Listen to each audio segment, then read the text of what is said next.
बिस्मिल्लाहिर्रहमानिर्रहीम। अस्सलाम वालेकुम नाजरीन, मैं हूं आपका मेज़बान शाहिद मुश्ताक और आप देख रहे हैं ग्रीन सिग्नल। पिछले काफ़ी दिनों से इस्लामाबाद के सियासी और सहाफ़ती हलकों में इस बात का चर्चा था कि अब हुकूमत जो है वो डू और डाई की पोजीशन में आ चुकी है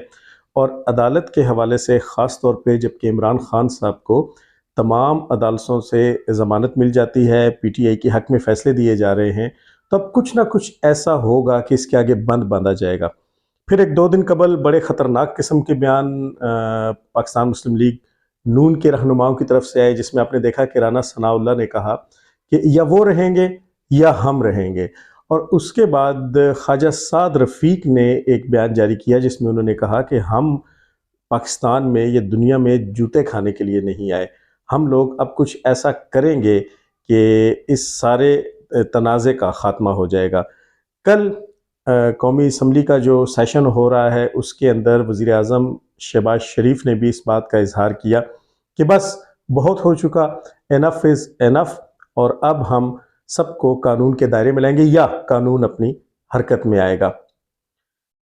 मैं इस बात का ज़िक्र करने से पहले थोड़ा-सा तारीख़ की तरफ जाना चाहता हूँ। जो हमारे आइन का आर्टिकल 184 उसकी क्लॉज़ 6 जो है, वो चीफ़ जस्टिस ऑफ पाकिस्तान को इस बात की इजाज़त देती है कि हर कोई ऐसा काम जो कि पब्लिक इंटरेस्ट में हो, या वो ये देखते हैं कि कोई ऐसी चीज़ मुल्क के अंदर हो रही है जो कि अवामी मफ़ाद आमा के ख़िलाफ़ जा रही है, तो वो अपने तय उसका एक अज़ खुद नोटिस ले सकते हैं, जिसको सुओ मोटो एक्शन या सुओ मोटो नोटिस कहा जाता है। और ये शुरू से हमारे आइन के अंदर मौजूद है और दुनिया भर में ये निज़ाम राइज है। लेकिन अवाम को इस बारे में पता नहीं था और साबका चीफ जस्टिस इफ्तिखार मोहम्मद चौधरी के दौर में सुओ मोटो एक्शन जो है उसको बहुत ज़्यादा इस्तेमाल किया गया और अवाम के सामने खुल के ये बात सामने आई कि सुओ मोटो एक्शन भी कोई चीज़ होता है। इसकी बुनियाद पे इफ्तिखार मोहम्मद चौधरी साहब जो थे वो तमाम मुतल्लिका इदारों को अपने पास बुला लेते थे, अपने चैम्बर में बुला लेते थे या अदालत में बुला लेते थे, और उसके बाद उनको बहुत ज़्यादा बेइज्जत किया जाता था। और इसमें उन्होंने कुछ ऐसे इक़दामात भी किए जिन्होंने पाकिस्तान को इन अ लॉन्ग टर्म बहुत नुकसान पहुँचाया, जिसमें ख़ास तौर पे स्टील मिल के हवाले से उनका सुओ मोटो नोटिस था और रिकोडिक के हवाले से उनका एक सुओ मोटो नोटिस था, जिसने पाकिस्तान की इकानमी पे बड़े गहरे गलत असरात मुरतब किए और हम लोग एक जुर्माना अदा करते करते बचे और आज तक कौम जो है वो जस्टिस इफ्तिखार मोहम्मद चौधरी के इन सुओ मोटो एक्शन या खुद साख्ता नोटिसेस जो हैं उनका खामियाजा भुगत रही है। उसके बाद मुख्तलिफ अदवार में ये जो सुओ मोटो के एक्शंस हैं ये मुख्तलिफ चीफ जस्टिस साहिबान इस्तेमाल करते रहे, लेकिन जब दौर साबका चीफ जस्टिस मियाँ साकिब निसार का आया तो उन्होंने पाकिस्तान की तारीख में पहली मरतबा इसको बहुत ज़्यादा गलत तरीके से इस्तेमाल किया और इन्होंने अपने ओहदा अपना मनसब संभालने के बाद शुरू के 3 महीनों में 30 मरतबा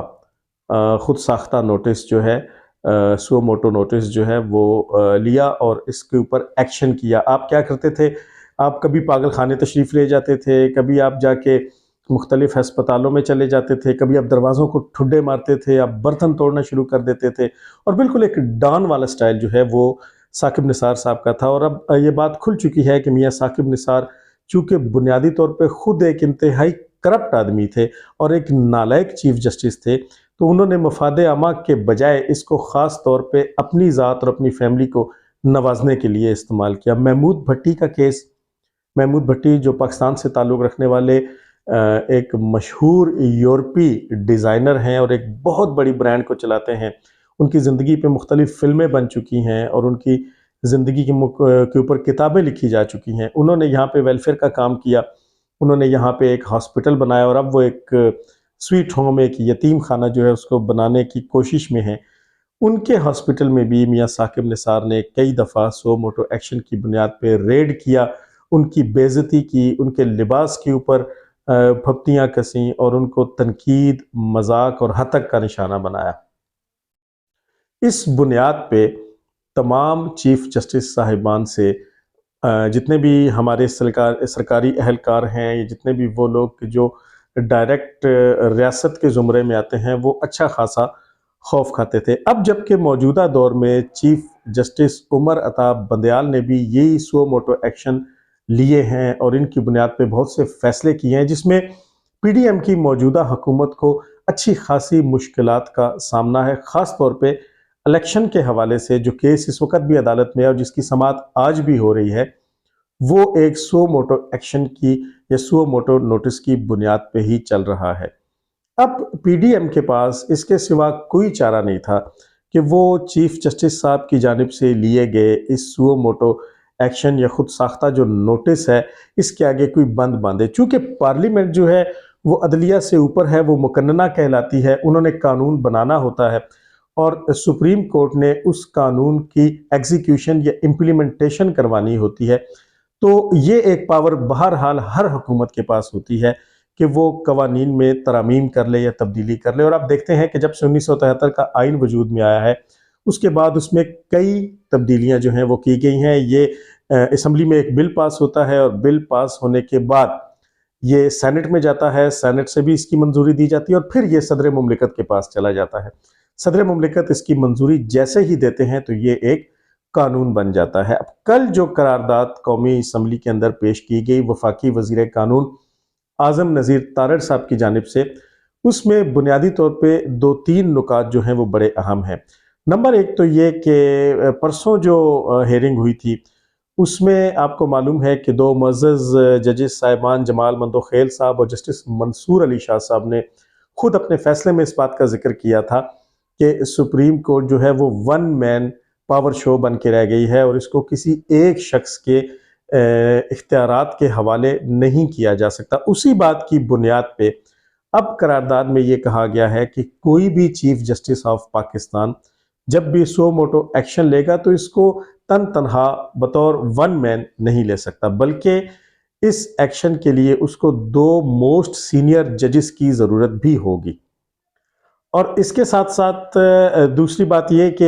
पहले जब कोई भी एक्शन लिया जाता था, जब भी कोई केस जो है वो चलाया जाता था सुओ मोटो एक्शन की बुनियाद पे, उस पर अपील नहीं हो सकती थी। लेकिन अब यह है कि 30 दिन के अंदर अंदर उस पर अपील भी की जा सकती है और उसके बाद 14 दिन के अंदर अंदर सुप्रीम कोर्ट इस बात की पाबंद है कि वो इस केस को निपटाएगी। अब इस वक्त सूरत हाल बड़ी दिलचस्प है। सूरत हाल ये है कि सुप्रीम कोर्ट में जस्टिस उमर अता बंदयाल जो चीफ जस्टिस ऑफ पाकिस्तान हैं, उनके बाद जो मोस्ट सीनियर जज हैं वो हैं जस्टिस काजी फायज ईसा और उसके बाद दूसरे हमारे सरदार साहब हैं। तो इन दोनों की चीफ जस्टिस साहब के साथ नहीं बनती। यूं अब आइंदा इस कानून के पास हो जाने के बाद अगर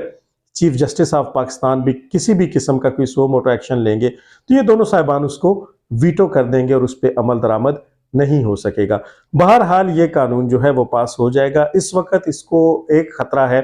और वो ख़तरा सदर मुमलिकत आरिफ अलवी से है, क्योंकि उनका ताल्लुक़ और हमदर्दियाँ पाकिस्तान तहरीक इंसाफ के साथ हैं। तो वो इसको तकरीबन 14 दिन के लिए दबा लेंगे, 14 दिन के बाद वो इसको वापस भिजवा देंगे और आप मुस्तकबिल में देखेंगे कि जो सेनेट का इजलास होगा उसमें ये जब लाया जाएगा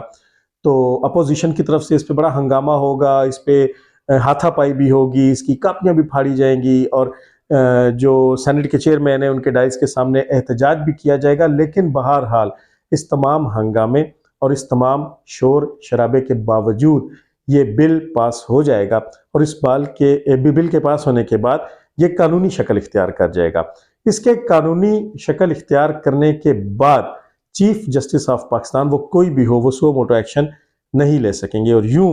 पीडीएम की गवर्नमेंट ने अपने इलेक्शन को आगे ले जाने का जो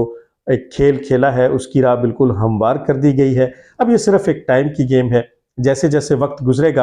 आप देखेंगे कि ये कानून जैसे ही पास हो जाएगा और ये कानून सुप्रीम कोर्ट में पहुंच जाएगा तो फिर इसके ऊपर कोई भी सो मोटो एक्शन नहीं हो सकेगा। आज के लिए बस इतना ही। आज एक हियरिंग जो है वो भी चल रही है, देखिए कि क्या होता है। आपसे उस सिलसिले में अगले व्लॉग में दोबारा मुलाकात होगी।